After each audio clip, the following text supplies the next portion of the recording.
Hello everyone! For today's video, magluluto tayo ng crispy, juicy pork chop. Samahan pa natin ng gravy na pwede nyo nang ulamin sa sarap. Tara, simulan na natin. Sa ating pan, iniligay natin ang ating 2 pirasong pork chop. Mag-add ng bay leaves, ground pepper, at saka tubig. Meron din tayo ditong garlic. Takpan lang natin ito hanggang sa maluto.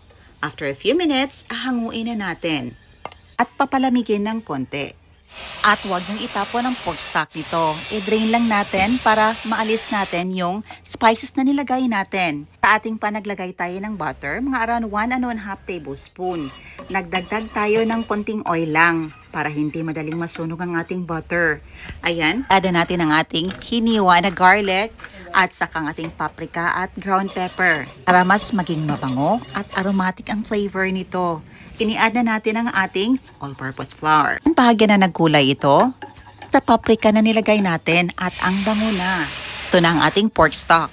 Pagalo-haluin lang natin ito hanggang sa matunaw ang flour natin. But just to make sure at walang buo-buong flour, isinif natin ito. Just to skip this process, pwede niyong tunawin ang all-purpose flour sa pork stock na pinalamig natin na ang gagamitin natin na pampalasa.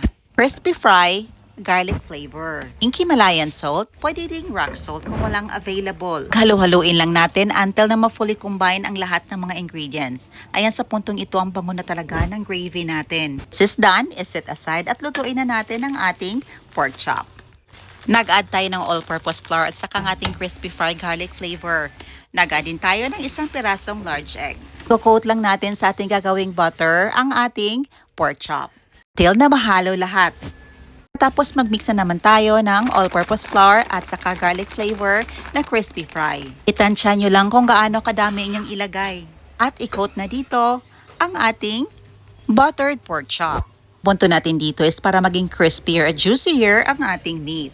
Ito na, ready to fry. Tinest muna natin kung ready na ang mantika for frying at paisa-isa natin itong i-fry.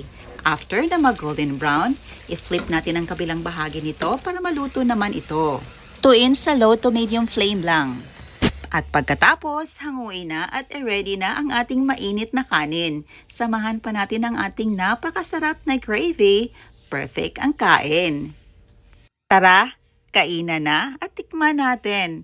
Ayan na ang ating napakasarap na pork chop with gravy, napaka-juicy at crispy. Syempre, napakasarap din. Ito na ang gravy na pwede nyo nang ulamin.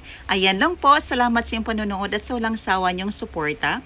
See you in my next vlog. God bless you all and stay safe everyone. Bye and enjoy!